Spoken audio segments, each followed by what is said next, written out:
Malam ini kan pertanyaan tentang agama agak bebas ya. Enak tuh, kayaknya bagus tuh.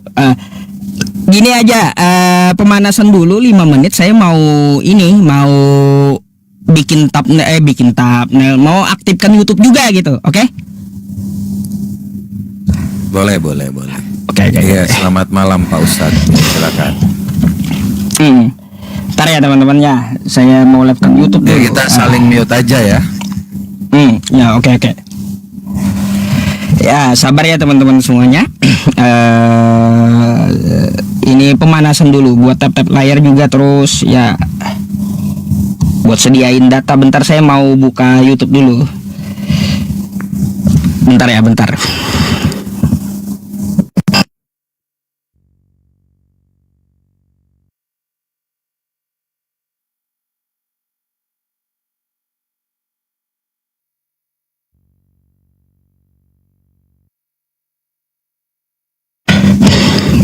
Nah, tuh bukan. Semangat. Saya juga kurang ngerti teman-teman ini tok ini apakah ada pembatasan dia gitu ya? Kayaknya ada pembatasan gitu dia. Karena apa? Karena penontonnya nggak mau naik dari kemarin. Biasa penonton saya 10.000 ke atas, habis fitur live dihilangkan jadi kacau gitu. Tunggu ya teman-teman. Yusuf PI versus mata pisau.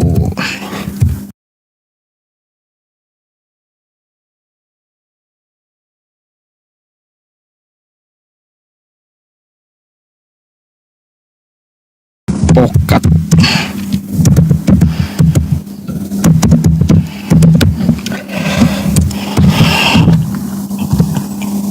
Sabar ya, dukung ya teman-teman. Kalaunya ada yang dipenuhi ya mohon bantuan dukungannya ya.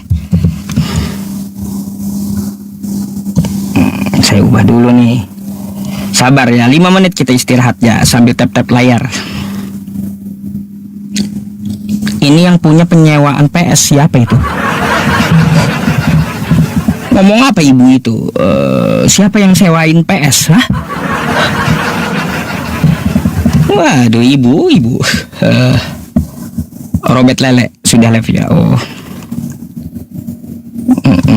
Si Tumpul. Bentar. Saya juga mau live kan di YouTube masalahnya.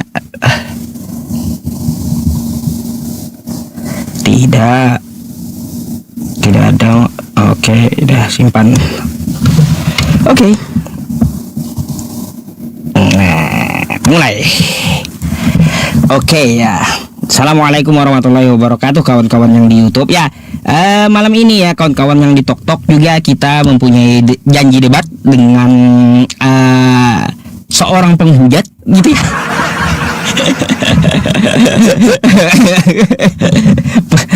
Jadi malam ini kalau saya agak-agak ngeri sedap ya teman-teman, mohon maklum aja gitu ya.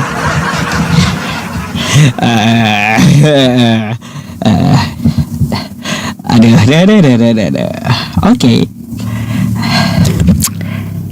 Iya tahu saya teman-teman. Tahu saya udah siapkan pertanyaan-pertanyaan yang nyeleneh juga masalahnya. Tapi enggak sih, saya lebih ke ilmu karena saya mau membahas masalah kontradiksi kitab dia gitu. Itu yang akan saya utarakan malam ini kepada dia. Waalaikumsalam warahmatullahi wabarakatuh yang di Tok.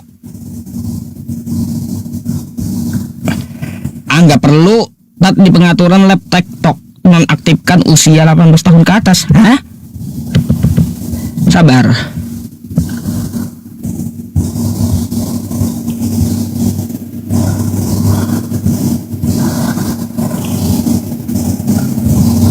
Memangnya lab saya pakai pembatasan? Kagak.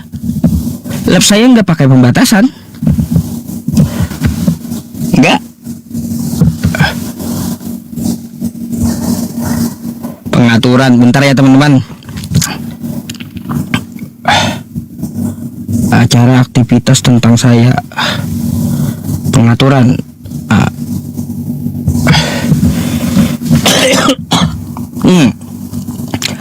Oke.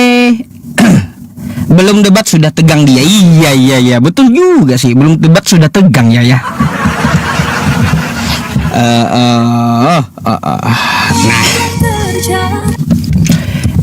Jangan lagu. Kalau lagu bisa kena copyright nanti.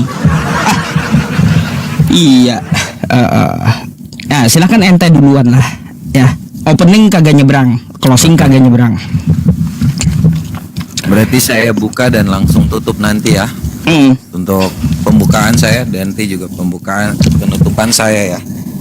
Penutupan ente juga. Iya, ente yang buka, ente yang tutup gitu. Oke. Baik.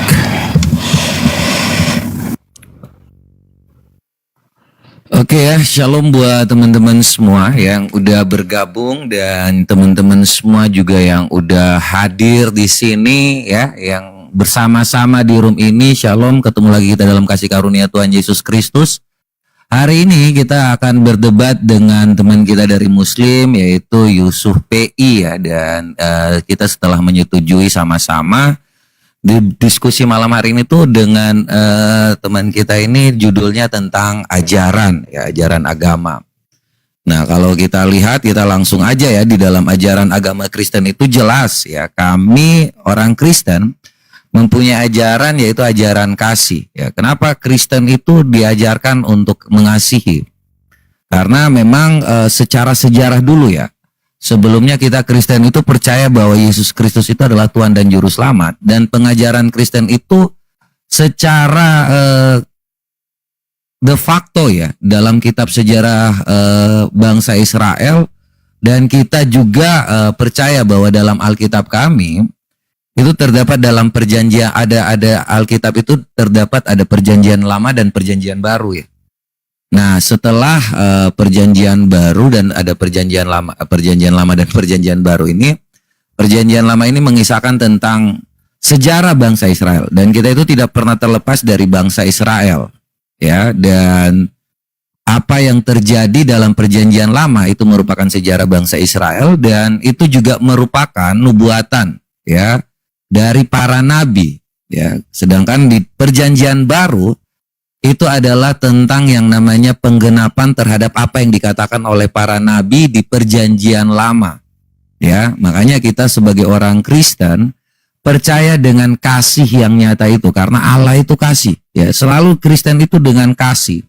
Ya, kapan Kristen itu disebut sebagai orang Kristen? Kalau kita bisa membacanya itu di dalam, ya, kalau kita buka di dalam Kisah Para Rasul 11 ayat 26 ya. Jadi saat pertama kali kita disebut Kristen itu dalam Kisah Para Rasul Kisah Para Rasul 11 ayat 26. Mereka tinggal bersama-sama di situ pertama kalinya di Antioquia disebut sebagai seorang Kristen. Dan kalau teman-teman lihat ya, banyak sekali orang-orang tuh yang menyatakan bahwa kita tuh orang Nasrani.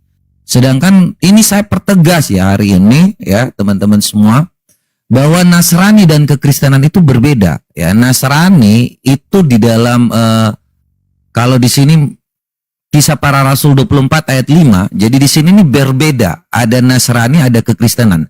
Telah nyata bagi kami bahwa orang ini adalah penyakit sampar, seorang yang menimbulkan kekacauan antara semua orang Yahudi di seluruh dunia yang beradab, dan bahwa ia adalah seorang dari sekte Nasrani. Ya, jadi berbeda. Kalau pengikut Kristus itu adalah pengikut Yesus Kristus yang percaya bahwa Yesus itu mati, bangkit dan terangkat ke surga. Sedangkan Nasrani ini berbeda. Kita bukan orang-orang Nasrani. Entah datang dari mana, ada yang disebutkan di dalam kitab manapun, tetapi kita berbeda, ya. Jadi poinnya Kristen itu ajarannya kasih karena kitabnya perjanjian lama yang dinubuatkan, kemudian di perjanjian baru itu digenapi. Dan kenapa kita mengasihi Yesus Kristus? Karena Yohanes 3:16. Karena begitu besar kasih Allah akan dunia ini sehingga ia mengaruniakan anaknya yang tunggal, supaya setiap orang yang percaya kepadanya tidak binasa, melainkan beroleh hidup yang kekal. Makanya kita dengan dasar kasih, Allah pun mengajarkan, Tuhan Yesus pun mengajarkan kepada kita semua tentang bagaimana ya kasihilah Tuhan Allahmu dengan segenap hatimu, dengan segenap jiwamu, dengan segenap akal budimu. Itu hukum yang terutama. Dan hukum yang kedua ya sama dengan itu ialah kasihilah sesamamu manusia. Dan ini adalah tentang kasih. Nah, apa yang Tuhan Yesus katakan ya untuk supaya menjadi orang Kristen, maka kita buka dalam Matius 28 ayat 19 ya sampai 20. Jadi ini teman-teman semua kalau kita baca di sini, karena itu pergilah jadikanlah semua bangsa muridku dan baptislah mereka dalam nama Bapa, Putra dan Roh Kudus. Artinya kita mau jadi Kristen itu nggak semudah hanya mengucapkan kalimat-kalimat seenak jidatnya, tetapi kita harus belajar dan menjadi murid ya. Ingat, menjadi murid itu harus belajar, dan memang menjadi Kristen itu sulit ya. Untuk itu demikian yang dapat saya sampaikan tentang pengajaran Kristen. Nanti kita lanjut dan dengarkan tentang apa yang disampaikan oleh teman kita Muslim. Demikian. Baik.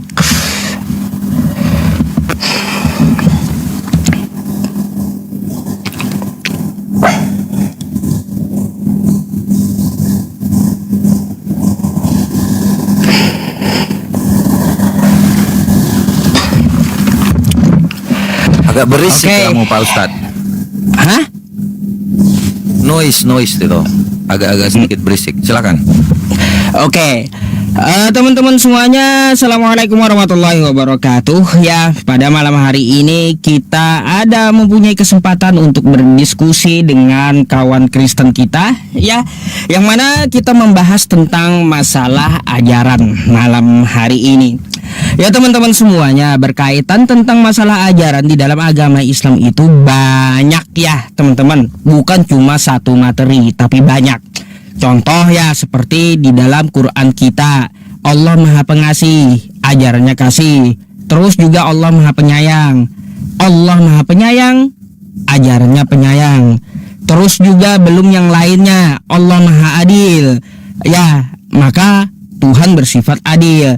Banyak lagi sampai ya teman-teman semuanya, kita dari membuka mata di pagi hari sampai menutup mata di malam hari itu diajarkan semuanya di dalam agama Islam. Ya, jadi bukan cuma pengasih penyayang, adab juga semuanya ya gitu. Dan Rasulullah Shallallahu Alaihi Wasallam datang untuk mengajarkan akhlak gitu ya. Nah itulah teman-temannya, banyak materi di dalam agama Islamnya untuk apa kita pelajari. Jadi seperti itu. Nah berkaitan tentang masalah ajarannya teman-teman, pastinya dong kita akan merujuk ke kitab suci ya teman-teman. Kitab suci yang tertulis di agama masing-masing. Nah, berkaitan masalah kitab suci ini yang akan saya bahas malam ini gitu. Bagaimana mau bisa diajarkan kalau kitab sucinya kacau? Nah, makanya malam ini saya mau mempertanyakan kepada kawan kita ya tentang masalah permasalahan di kitab sucinya sebelum diajarkan gitu. Kalaunya diajarkan ini mau pilih yang mana, kan kayak gitu. Apakah yang A atau yang B nanti yang diajarkan? Nah, seperti itu ya. Saya udah menyiapkan beberapa pertanyaan dan beberapa data juga sebenarnya untuk kawan kita yang Kristen, dan lihat saja nanti jawabannya seperti apa ya. Teman-teman semuanya, di dalam agama Islam ya paling tinggi itu adalah takwa. Takwa kepada Allah Subhanahu wa taala. Apa itu takwa? Mengikuti perintahnya dan menjauhi larangannya. Nah itu cakupannya luas kan kayak gitu. Secara umum kita menyampaikan dalil-dalil yang umum. Makanya ketika saya berdebat, berdiskusi juga memakai dalil yang umum ya. Contoh seperti takwa tadi. Nah dengan takwa itulah kita mendekatkan diri kepada Allah Subhanahu wa taala. Itu di dalam ajaran Islam. Jadi bukan cuma masalah kasih saja, semua diajarkan gitu ya teman-teman. Bukan cuma satu materi saja, tetapi ya banyak materi di dalam agama Islam itu. Andaikan umur kita ya habis untuk menuntut ilmu, itu nggak akan bisa menghabiskan ilmu di dalam agama Islam. gitu ya. Jadi banyak kok ya, banyak yang akan kita pertanyakan malam ini, termasuk salah satunya nanti ya masalah bumi datar di Kristen ini gitu ya. Enggak, saya bukan nanyain itu. Buat apa nanyain itu? Nanti yang lain aja ya. Lebih penting saya mempertanyakan yang ada saya catat di sini ya, daripada mempertanyakan bumi datar di Bible kok malah. Oke, ya mungkin itu aja ya teman-teman semuanya malam hari ini ya. Kita akan melihat dulu pertanyaan dari teman kita, dari segi mana dia mengambil pertanyaannya, apakah hadis atau Al-Quran, kan kayak gitu ya. Kalau saya sudah menyiapkan beberapa pertanyaan, dan ini dari kitab dia, dan saya harap nanti ya dijawab juga dengan by data ya. Jadi seperti itu teman-teman semuanya, kencangin tap layarnya ya, terus dukung dan terima kasih. Mungkin itu aja pembukaan dari saya. Iya teman-teman, sabar ya, 20 detik lagi nggak apa-apa. Oke.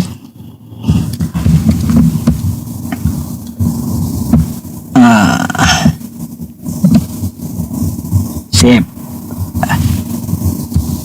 Oke.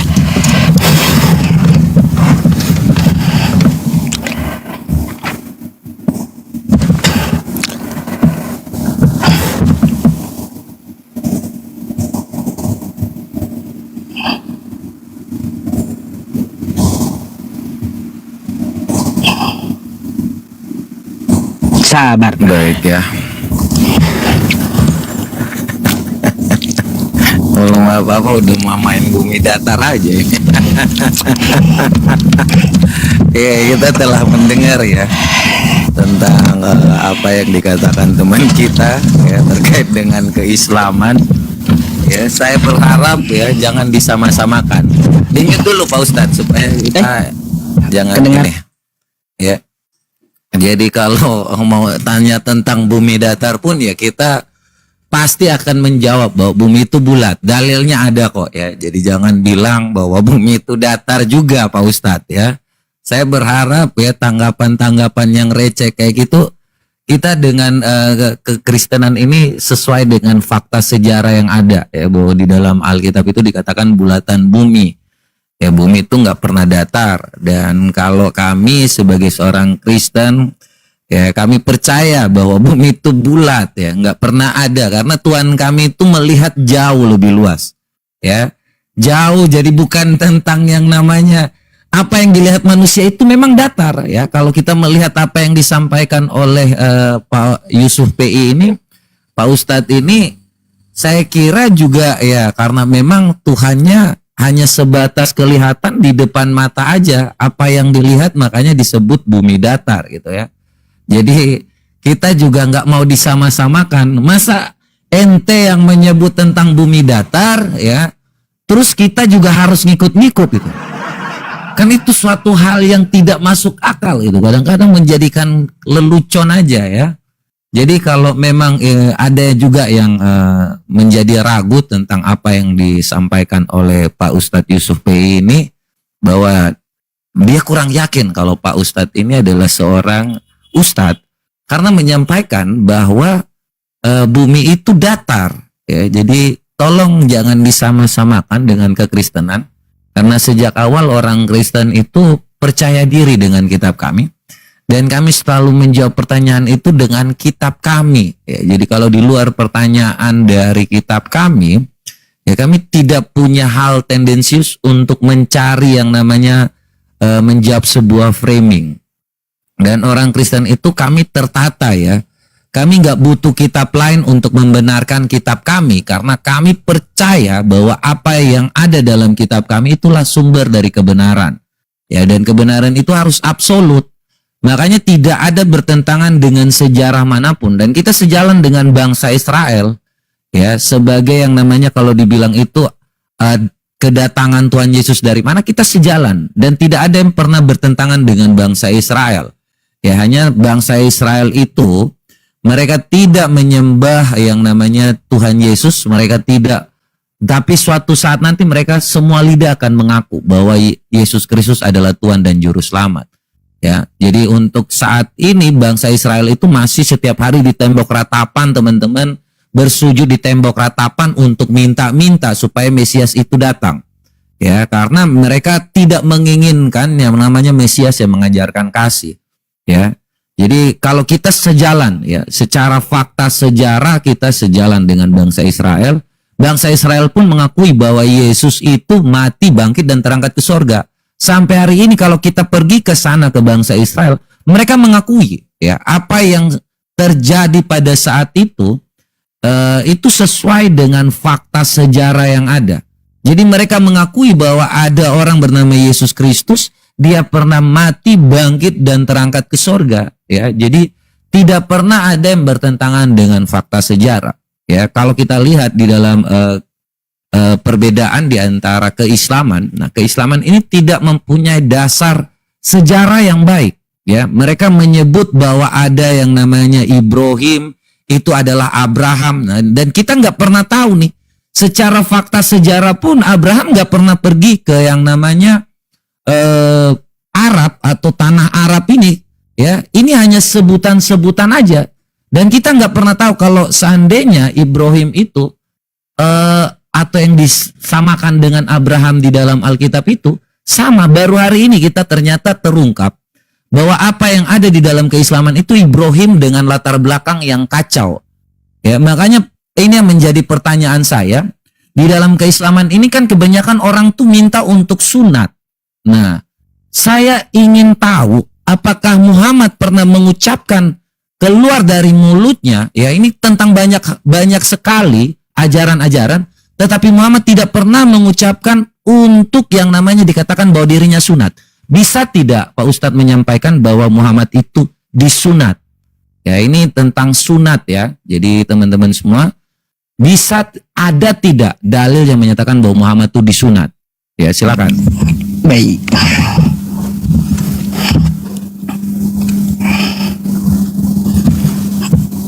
Bentar ya.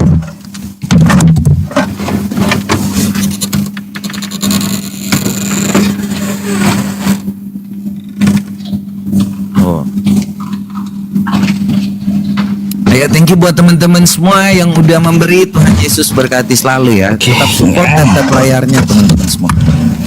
Ya, maaf. Oke. Dalil Nabi Muhammad disunat ya teman-teman, kita jawab dulu ya. Nih. Sebenarnya udah bosan kali saya menampilkan dalil ini ya teman-teman. Udah sering ditanyakan Kristen sama saya gitu tentang masalah ini. Sabar.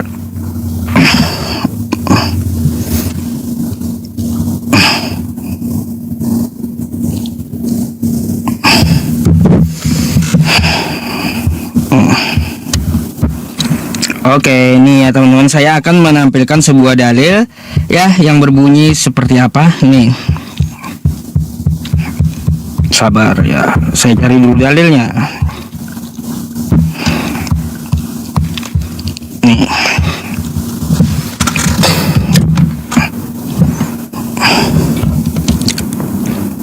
Ya, Anda nanti bisa cari di riwayat At-Tabrani atau Anda bisa ngambilnya langsung di situs NU online juga gitu ya.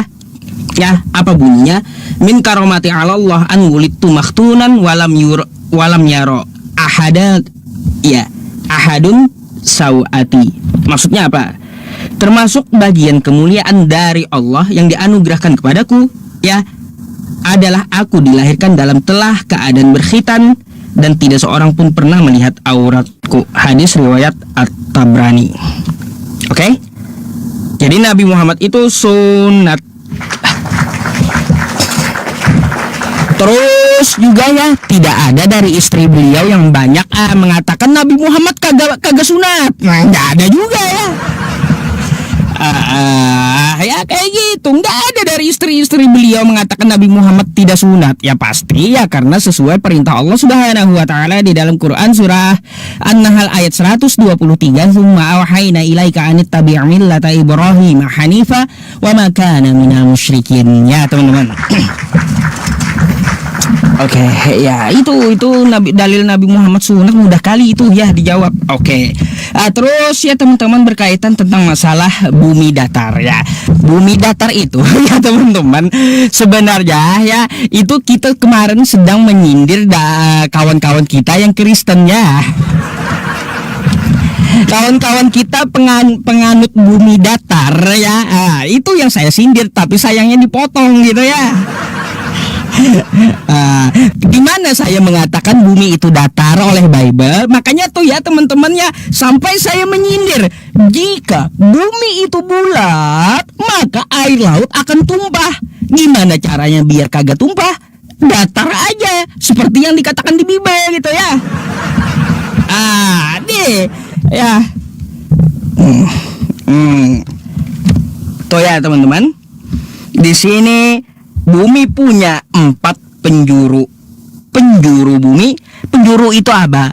Lihat di KBBI ada arah mata angin. Kalau dipaksakan arah mata angin bukan cuma 4 ya. Jadi penjuru ini sudut. Bumi punya sudut 4 kawan ya. Terus juga ujung langit ini nggak tahu saya ujung langit ini di mana ini. Ya ujung langit yang satu ke ujung langit yang lain gitu. Di mana dalilnya? Ya Matius 24 nomor 31. Ya biar kawan kita tahu gitu ya, bahwa di kitab mereka bumi itu datar. Katanya bumi itu bulat. Ya itu kitab Yahudi kawan, bukan kitab kau ya. Itu bukan kitab kau, itu kitab Yahudi mengatakan bumi bulat. Tapi tiba-tiba dibantah oleh Matius, bumi itu punya 4 sudut gitu ya. Itu maksudnya kemarin itu ya. Nah teman-teman semuanya, saya mau bertanya ya sesuai dengan tema aja. Tadi saya menanggapi aja sedikit. Pertanyaan saya begini loh ya, kalaunya di kitab Anda itu mau diajarkan, lalu gimana caranya mengajarkan kalau kitab yang satu penulisnya berbeda dengan penulis yang lain gitu? Contoh nih ya, contoh kayak gini nih. Oh baik, saya ganti dulu pertanyaannya ya. Saya mau bertanya dulu tentang masalah Roh Kudus deh. Itu aja dulu ya. Roh Kudus ini apakah Tuhan atau bukan gitu? Itu dulu, karena pembahasan masalah Roh Kudus ini minim banget. Kalau saya berbicara dengan kawan-kawan Kristen, mereka sering nggak bahas Roh Kudus gitu. Saya mau tahu dulu, tolong jelaskan Roh Kudus itu apa gitu. Ya, itu dulu dah, silakan.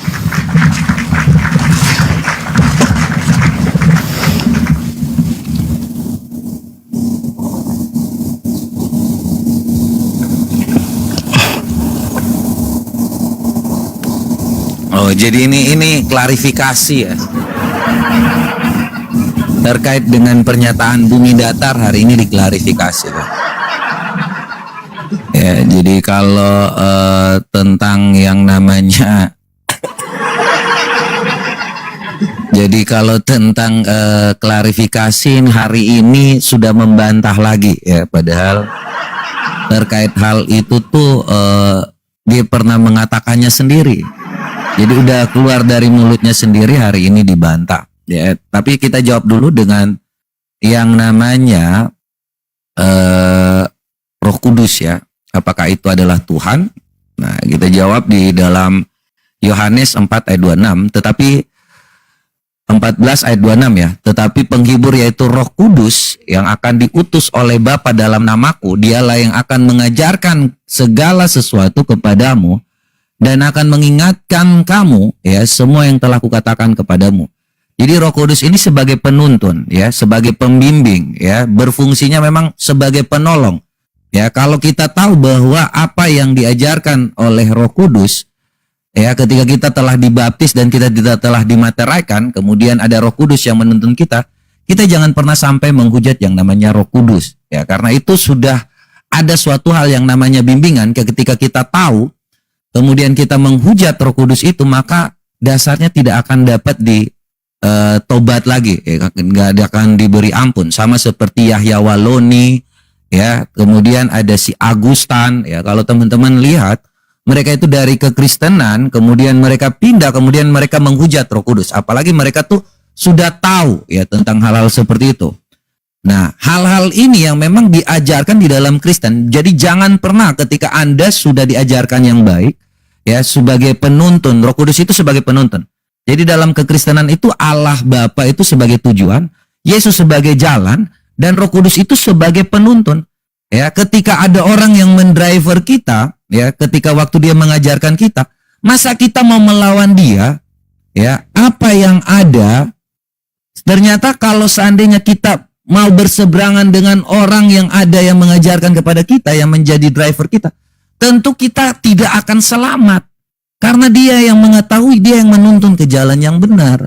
Jadi itulah yang namanya Roh Kudus. Tentu seperti yang kita sampaikan tadi, bahwa yang Tuhan Yesus katakan, ya, kami punya Allah itu mempunyai firman dan roh. Ya, jadi karena itu pergilah, ya, dan jadikanlah semua bangsa muridku, dan baptislah mereka dalam nama Bapa, Anak, dan Roh Kudus. Jadi ini sudah jelas, ya, Tuhan Yesus katakan Roh Kudus ini ketiganya yang esa, dan kami menyembah ketiganya yang esa. Ya, jadi tidak ada keraguan dalam kekristenan. Dalam Kisah Para Rasul 1 ayat 8 pun dikatakan di sini Roh Kudus ini sebagai sumber kekuatan. Jadi kita gak pernah ragu dengan yang namanya Roh Kudus, ya. Sebentar, nih kok jaringannya jadi lelet, ya. Kisah Para Rasul 1 ayat 28. Nah, jadi ini tentang Roh Kudus, ya. Kalau teman-teman lihat di Kisah Para Rasul 1 ayat 28, ya, saya langsung bukain data aja, ya. Tuh, ini ayat 8, ya. Nih. Jadi ini tentang Roh Kudus, ya, sebagai penuntun, ya. Tetapi kamu akan menerima kuasa, ya, kalau Roh Kudus turun di atas kamu, dan kamu akan menjadi saksiku di Yerusalem, di seluruh Yudea dan di Samaria, ya, dan sampai ujung bumi. Jadi itulah tentang Roh Kudus, teman-teman semua, ya. Apa yang kalau kita dapatkan, itu yang kita jelaskan, ya, tentang Roh Kudus. Dan kebenaran tentang firman Tuhan itu berasal dari Roh Kudus, karena Roh Kudus adalah penuntun. Nah, ini masih, ya, menyambungkan dengan yang tadi, ya, terkait dengan yang disampaikan ini. Surat Tabarani itu, ya, atau hadis Tabarani itu periwayatannya oleh siapa, Pak Ustadz? Ya, karena saya tidak pernah, ya, disampaikan. Tadi pertanyaan saya, apakah Muhammad pernah mengakui bahwa dia itu adalah pernah disunat, ya? Kalau Anda sampaikan itu dasarnya dari siapa? Apakah Muhammad yang pernah berkata bahwa dia disunat di dalam perut, Pak Ustadz? Ya, karena kalau Ibrahim itu disunatnya dengan kapak di umur 80 tahun. Tolong Pak, ya, saya minta dalilnya bahwa Muhammad itu mengatakan dirinya disunat, sehingga kalian ini disunat juga. Itu aja yang simpel-simpel aja. Silakan. Baik. Jadi saya tidak akan mengulang-ulang pertanyaannya, teman-teman. Tadi udah dijelaskan. Kita akan nyambungkan pertanyaan aja biar teredukasi semuanya. Baik teman-teman, kita penuhi dulu tuntutannya, ya. Hadis riwayat Tabarani. Tadi itu siapa yang meriwayatkan? Tapi dia katakan hadis riwayat Tabarani. Kan lucu teman-teman, ya. Hadis riwayat Tabarani. Itu siapa sih yang meriwayatkannya? Ya Tabarani. Gimana lagi sih? Aduh, aneh juga ini, ya, advokat kita satu ini. Oke, saya ini, ya, saya bukakan, ya. Nih, ya, nih dalilnya. Min karomati Allah an wulitu maktunan walam yaro ahadun sawati. Ya, jadi di sini mengatakan Nabi Muhammad dia telah bersunat, ya. Di sini riwayatnya hadis riwayat At-Tabrani. Cuma sanatnya siapa? Hadasana, kan itu dia maunya nanyanya sanat kali, bukan riwayat, ya teman-teman, ya. Makanya susah sih kalau yang kagak paham dengan hadis, ya. Jadi nih baca, ya. Hadis ini diriwayatkan dari Anas bin Malik sejaman dengan Nabi, ya. Nah, tuh. Oke. Tuh udah jawabannya ya. Nanti malah ditanya lagi, itu hadis riwayat Tabrani siapa periwayatannya? Kalau dia tanya kan itu hadis riwayat Tabrani, ya seperti apa sanadnya itu baru betul ya. Aduh. Tapi nggak apa-apa, kita maklumi ya untuk masalah itu ya teman-teman. Berkaitan tentang jawaban dia masalah Roh Kudus gitu ya. Ini kawan kita ini saya rasa tadi dia tidak menyatakan dengan eksplisit teman-teman, apakah Tuhan atau bukan gitu. Tapi saya lihat dari cuplikan dia tadi bahwa Roh Kudus itu adalah Tuhan karena bagian dari Trinitas 3 dalam 1 gitu ya. Ini saya mau bertanya lagi, ini mana yang betul gitu ya kalau begitu. Nih, pertanyaannya tolong diperhatikan. Nih, Matius 1 ya nomor 18. Kita baca dulu ya. Kelahiran Yesus Kristus adalah seperti berikut. Pada waktu Maria ibunya bertunangan dengan Yusuf, ia mengandung dari Roh Kudus ya. Roh Kudus. Sebelum mereka hidup sebagai suami istri. Oke? Jadi ini ceritanya dari Tuhan kan kayak gitu ya. Nah, siapa itu Roh Kudus? Makanya saya tanyakan kan kayak gitu. Kalau di sini ya teman-teman semuanya, nih Lukas 1 ayat 26 kita baca. Dalam bulan yang ke-6 Allah menyuruh malaikat Gabriel. Jadi Roh Kudus itu malaikat atau Tuhan gitu ya. Makanya saya bingung. Saya tanyakan Roh Kudus itu apa? Kan gitu tadi. Apakah Tuhan atau malaikat gitu? Karena di sini disebutkan yang datang kepada Maria itu adalah malaikat, bukan Roh Kudus. Jadi gimana gitu penjelasannya? Itu yang bikin saya bingung. Ya saya harap ya kawan kita bisa menjelaskan gitu ya teman-teman. Ini yang bikin saya bingung, serius loh. Ya tadi ya kita lihat nih ya, waktu dia menjabarkan ya, nih karena dari Roh Kudus kan gitu. Ia melahirkan anak laki-laki yang namanya Yesus. Dia mengandung dari Roh Kudus kan gitu. Oke. Nih ya, malaikat yang datang kepada Maria itu malaikat ya, malaikat. Apakah Roh Kudus adalah malaikat ini atau Roh Kudus itu Tuhan? Yang mana sih? Bingung saya di sini teman-teman, serius bingung saya. Makanya saya minta penjelasan aja kayak gimana gitu. Apa itu Roh Kudus? Tadi katanya Tuhan, termasuk dari 3 Trinitas ya. 3 dalam 1. Tapi di sini dinyatakan Roh Kudus yang datang kepada Maria itu malaikat Gabriel. Sebenarnya malaikat atau Tuhan sih Roh Kudus itu? Tolong diperjelas, silakan. Itu ayat berapa tuh? Lebih tendensiusnya ke ayat berapa? Anda mau pakai Matius berapa? Matius berapa? Kalau yang perkataan Gabriel kepada ini? Perkataan Gabriel dengan Maria, Matius 1 kan itu? Iya, Matius 1 ayat berapa yang Anda tendensiusnya guys itu? Nih, sebentar ya.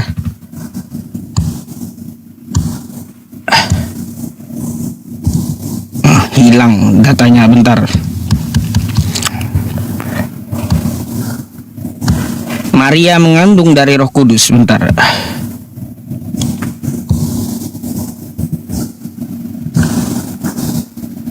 Nih, Matius 1 nomor 18. Nomor ayat pakai 18 ya. Ya jadi di sini kelahiran Yesus Kristus ini ya. Oke ya. Baik, silakan. Saya jawab dulu. Limit dulu Pak supaya kita enak. Jadi kalau di sini jelas ya, kalau tentang pertanyaannya kita tahu bahwa malaikat itu berbeda dengan yang namanya Roh Kudus, Pak. Ya, jadi kita nggak sama dengan Anda bahwa Roh Kudus itu dikatakan sebagai Gabriel. Tidak pernah ada dalam kekristenan itu Gabriel atau malaikat itu disebut Roh Kudus. Ya, di sini dengan jelas ya, kalau ketika waktu Tuhan Yesus dibaptis dikatakan bahwa sesudah Yesus dibaptis, Yesus keluar daripada air itu, dan pada waktu itu juga langit terbuka dan melihat Roh Allah seperti burung merpati turun di atasnya. Lalu terdengar suara dari surga mengatakan, inilah anak yang kukasihi, kepadanya aku berkenan. Jadi inilah ketiganya yang esa ketika waktu Tuhan Yesus dibaptis. Inilah ketertunggalan yang kami tahu. Dan Gabriel itu bukanlah, atau malaikat itu bukanlah roh. Ya, bukanlah Roh Kudus. Tidak pernah ada orang Kristen mengatakan bahwa Gabriel itu seperti kalian. Karena kalian memang tidak mengerti tentang yang namanya Roh Kudus. Karena Allahmu sendiri juga mengatakan di dalam surah Al-Isra ayat 85, ya. Kalau teman-teman tahu ya, makanya teman-teman muslim ini gak pernah diajarkan tentang roh. Dan mereka bertanya kepada Muhammad tentang ruh, katakanlah, itu tidak termasuk urusan Tuhanku. Sedangkan kamu diberi pengetahuan hanya sedikit. Jadi kalau tentang ruh, Anda memang tidak diberikan pengetahuan apa-apa. Karena di dalam keislaman tidak tahu apa itu ruh. Ya, bahkan ada dalil yang lain saya belum sebutkan ya. Saya belum tahu di mana ada yang dikatakan bahwa Roh Al-Quds itu adalah Jibril. Kami tidak memahaminya seperti itu. Karena pada mulanya Roh Allah itu melayang-layang, ya. Jadi semua orang tahu bahwa Roh Allah itu ada, firman dan roh. Sedangkan hanya di dalam keislaman saja yang tidak mengenal yang namanya roh. Tidak pernah diajarkan. Jadi kalau teman-teman semua ini berbeda dengan kitab orang Kristen. Kalau kita baca dalam Kejadian 1 ayat 1 saja, mereka sudah bertentangan dengan yang namanya sejarah bangsa Israel. Pada mulanya Allah menciptakan langit dan bumi. Bumi itu gelap gulita dan roh Allah. Sedangkan Tuhannya Islam tidak tahu tentang roh. Tidak bisa menjelaskan tentang roh. Makanya ini beda Allah. Tapi mereka terus ingin disama-samakan seperti yang tadi saya katakan. Bahwa yang dikatakan Muhammad ini mengikuti yang namanya, mereka ini mau disama-samakan hanya dengan dasarnya khitan atau sunat. Padahal tidak pernah ada dalam sejarahnya Muhammad mengakui bahwa dirinya itu disunat. Ya, kalau kita lihat ya, apa yang ada dengan kapak, contohnya nih ya, Ibrahim itu dikatanya disunat dengan kapak. Sebentar ya, supaya kita buka dalilnya. Terus tiba-tiba Muhammad ini tidak pernah memberitahu bahwa dirinya disunat. Tidak pernah ada sejarah Muhammad ini disunat. Itu adalah karangan-karangan manusia. Dan saya tidak pernah mendengar bahwa Muhammad itu disunat. Ya, keluar dari mulut Muhammad sendiri disunat. Ya, ini Ibrahim, Nabi Ibrahim. Dia mengatakan bahwa Ibrahim itu disunat umur 80 tahun. Tetapi dia tidak pernah mengajarkan bahwa dia itu disunat. Ayat tentang dalil tentang cebok pakai 3 batu, ya, kencing harus pakai kaki, harus duduk, ya, itu diajarkan. Kemudian Anda masuk toilet dengan kaki kanan, kaki kiri atau apapun itu diajarkan, tetapi tidak eksplisit di dalam Al-Quran, ada dalam Al-Quran maupun secara hadis. Muhammad itu tidak pernah mengatakan dirinya disunat. Makanya saya bertanya kepada kalian semua umat-umat muslim, ya, di mana Muhammad itu menyatakan secara tegas, ini semua diajarkan, mau cebok pakai 3 batu, mau apapun ajarannya, itu jelas kata kalian, tetapi tidak pernah ada yang menyatakan seperti Muhammad yang mengatakan dirinya itu disunat. Tidak pernah ada. Ya, karena Aisyah pun sendiri, tadi Anda sempat singgung tentang istri-istri Nabi. Nih, Aisyah sendiri tidak pernah melihat ya kemaluan Rasulullah. Ini Sunan Ibnu Majah 654 ya. Dan saya minta dalilnya tuh dengan sanad-sanadnya seperti ini. Bukan seperti yang di Tabarani, Ibnu Ishaq. Tolonglah kasih dalil yang memastikan tentang sanadnya. Ya, dari turunannya kepada siapa, dari siapa kepada siapa. Ya, itu aja. Saya masih tentang sunat. Ya, di mana Muhammad mengatakan dia disunat? Silakan.